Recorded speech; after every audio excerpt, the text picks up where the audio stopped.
I don't have one now, but growing up, I had a lot of dogs. And they kind of just wandered into our lives and stayed with us a while, or a long time, or a little time. And they moved on, or we got another dog. It wasn't really a set thing. Very few of them stayed for very long periods. And this was not really a mystery, but someone figured out kind of the why behind all the comings and goings of these dogs. And that's what I wanted to talk about. We had a Pekingese, Beaky the Pekingese. You know, like a bird's beak, Beaky. Beaky the Pekingese was my mother. One of my mother's friends had a Pekingese that had a litter, and she ended up with one. He had the curly tail and the little snout and the snarly teeth, and he was a little character. Not a mean dog at all. Didn't snap or anything. Lovable to my mother. My mother loved to sit on the sofa and sat next to her like a cat. And just a bit of a character. He came and went as he pleased in the house. Never wore a collar. Matter of fact, the dog catcher caught Beaky, and we were able to have to pay some fine for him, and told us, he needs to wear a collar. And so my mother went and bought a nice little, spangled collar for him. We put it on him, and maybe you've seen this happen before. I'd never seen it before or since. We put the collar on little Beaky, and he started flipping around like a fish. And I'm talking about, he flipped all around, and he leaped in the air, and he fell down with a thud and was throwing himself all over the place. My mother panicked. She thought she had choking him to death. No, he just didn't like it. And she took the collar off, and he ran off and didn't come back for hours and hours. So Beaky never had the constraints of a collar or a leash or anything like that. He hated those things. And so he never wore one, never wore a flea collar or anything. He had flea powder massages from my mother. Beaky stayed for a very long time. He had a very long life with us. And in the interim, we had a lot of other dogs. He was a little dog with a lot of other medium and large dogs that kind of came and went. Usually strays.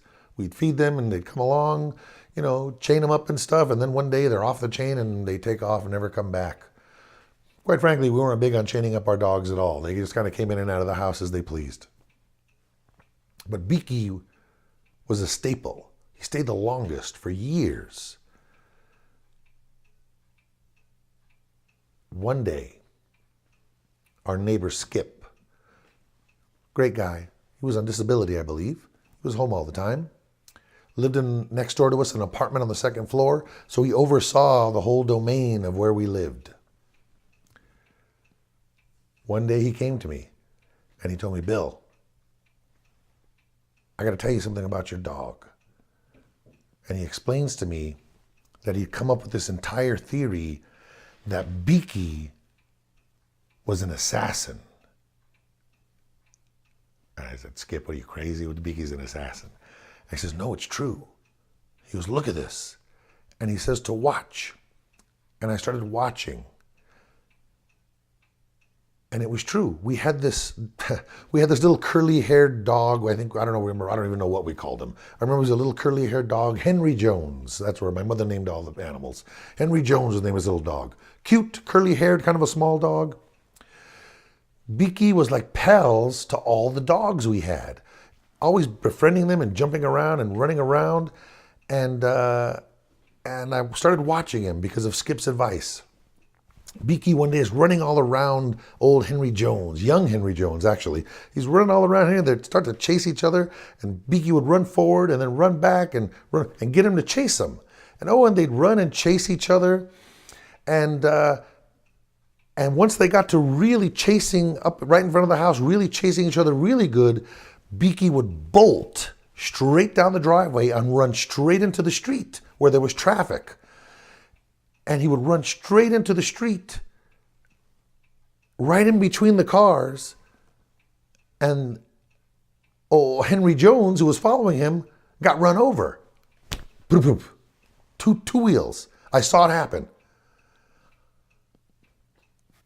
Beaky, when this when this had happened, when Henry Jones got run over, Beaky stopped, turned around, and just sauntered back home.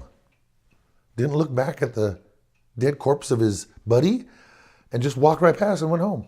Of course, we're like, oh no, and picking up the dog and everything else like that. And that's when it was in my mind, Skip was right.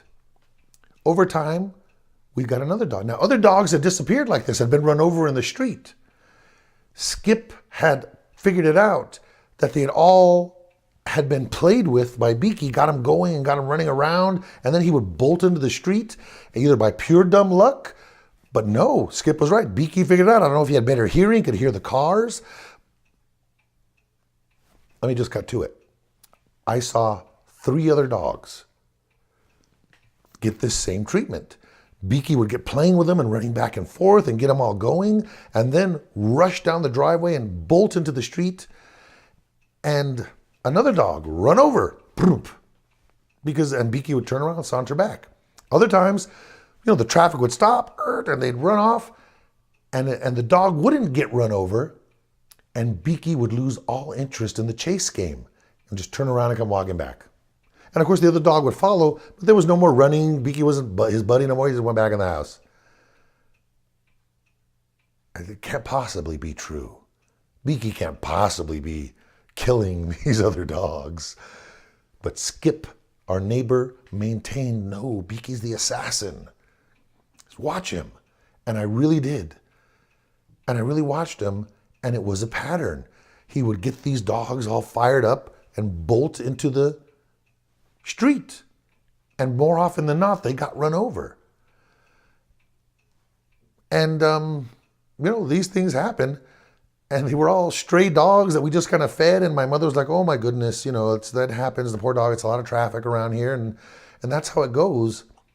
I never had the heart to tell her about this assassin thing. And Skip never told her because he didn't want to be the bad guy because it was her dog. But I started watching. And sure enough, every time we got a new dog, if it was a dog I'd like, and I'd always separate them. Shoo, go get out of here, and stop this, because he'd build up like, hey, here we're playing a chasing game, and sure enough, he'd run into the street. Skip saw the pattern, and it turned out to be absolutely true. And I saw with my own eyes 3 dogs get run over while they chased Beaky, who then immediately turned around and sauntered back. Beaky's end came, we don't know how, but he had been out, and he came back in the night, very late, and he was ripped to shreds. He'd gotten into it with another very large dog, or he got somewhere he didn't belong, and he was all tore up, and he ran off and went into the closet in this corner, and my mother was frantic. We went and checked on him. I had to get a flashlight to look at him, and he was just licking his wounds, but he was very far gone, and he didn't make it through the night. He had very big holes in him, and he was bleeding profusely. And it was a fitting end for the mercenary that, it was a fitting end for the mercenary life that Beaky led.